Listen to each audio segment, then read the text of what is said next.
Yeah, YouTube and the internet is cool like that.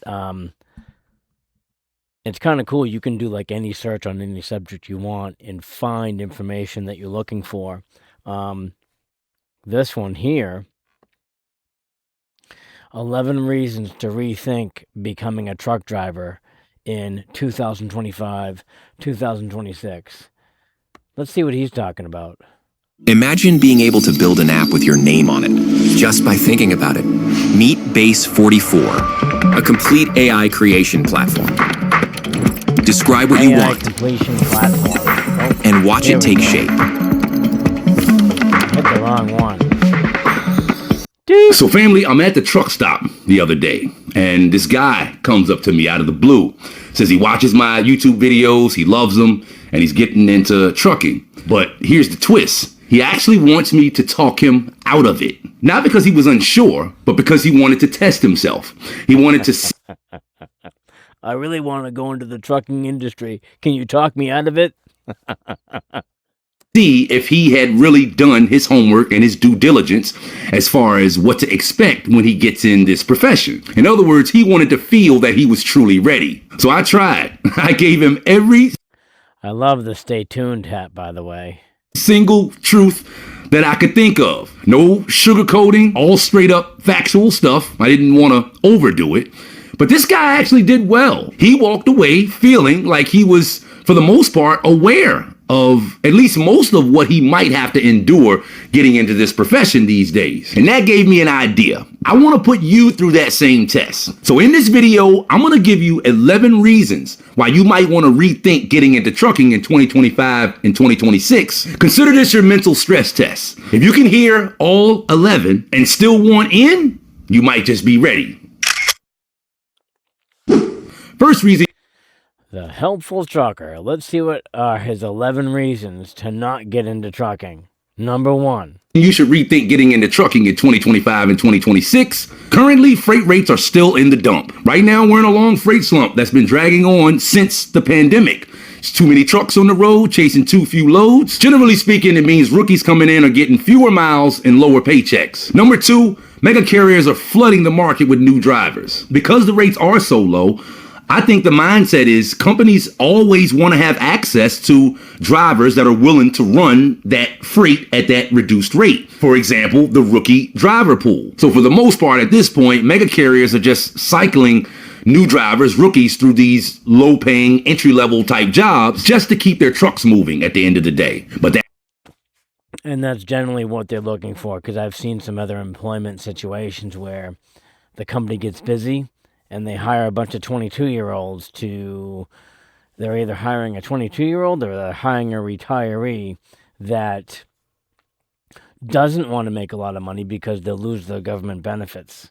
It also keeps the rates down, family. Number 3, truck parking has never been as bad as it is now. Nowadays, with many more drivers and many more trucks on the road, but no additional parking, stopping your drive shift at 7, 8, 9 o'clock at night and trying to find a legal, safe spot to park in, that's getting to be more and more of a problem for rookies nowadays. 4th reason you should rethink getting into trucking in 2025 and 2026. Automation is on the horizon, family. Autonomous trucks aren't everywhere yet, but certain big companies are doing test runs in certain parts of the country, doing basic, simple test runs from hub to hub.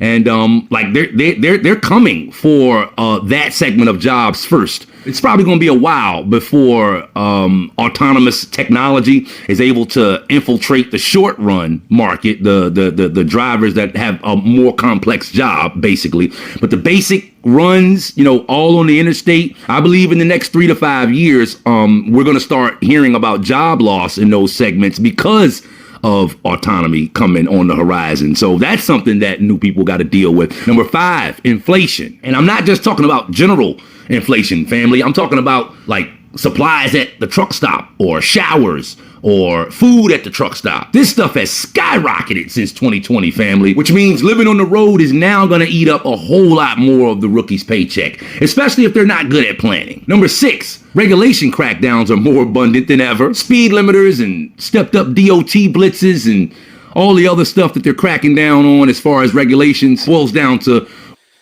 Boy, sounds like a riot act, though, because it's like you'd think that in an industry that actually keeps the country running, it would be better, but it doesn't sound like it is. Rookies are going to face more restrictions and more inspections than ever before. Number 7, because of the way that things are with shippers and receivers right now, I'm being told that delivery windows and delivery times are less forgiving now. The window isn't as wide as it used to be. But that just means that a driver has to be that much more stressed out about making sure that they make their delivery or their pickup in that window, because if they don't, they're going to have to deal with unpaid detention time. And generally speaking, new drivers, rookies, tend to get the worst loads that stuff like that might happen. Number 8, a down market like this one is going to hit you harder as a rookie than it would have just 5 or 6 years ago. Family, rookies are the first ones to lose miles when freight is soft like it is right now. If you come into the profession and you experience that and you fall into that, you might find that the only way to get out of that is to just wait it out, which means you got to have a runway. You got to have a plan when you get into this profession nowadays, because you might hit some roadblocks. You might hit some obstacles that you didn't prepare for. That's more important nowadays than ever before. In an up freight market, you could just come in and wing it. There's enough opportunity. Boy, I tell you, this guy just keeps on rattling stuff off, and the more I listen, the more he's wiping me out. Opportunity out here that you can just come in and you'll find your way. But in a down market, everything is tight. Parameters are tightened. The labor market is expanded. There's a lot of people out here looking for jobs, looking for opportunities. Again, now is not a time to get into trucking without a plan. Number 9, insurance costs are going up. Now, many of your mega carriers self-insure, so that might not be a problem, but a lot of people don't like to go through the mega carrier when they get started in trucking. But even nowadays, the companies that, generally speaking, like the mid-sized companies that would be able to insure new drivers, I'm hearing that they are putting out, for the most part, new parameters. They're not wanting to take drivers that are under 23 years old, and that's basically for insurance purposes. So a lot of companies are like, hey, you can't be under 23, you can't be under 25. We don't want to take 21-year-olds because we don't want to take the liability. That's all because insurance costs are going up, and companies are trying to find a way to manage that cost. And they do it by bringing in a more mature driver, basically. So if you're under 23 or even under 25, especially if you got dings on your MVR, this might be a problem for you when you get into trucking. Number 10, I actually heard this on ET Transports. Whew, he's up to number 10 already. This guy's wiping me out on the first 3. That was fast though. He's on number 10 now. Number 11 will be next. Let's see what he's got left. Channel. Shout out to Ronan over there. According to him, companies nowadays more so are putting drivers on percentage of the load, commission as he calls it, as opposed to giving you a rate per mile. If that's what's going on nowadays, that's really crazy, because again, rates are down right now.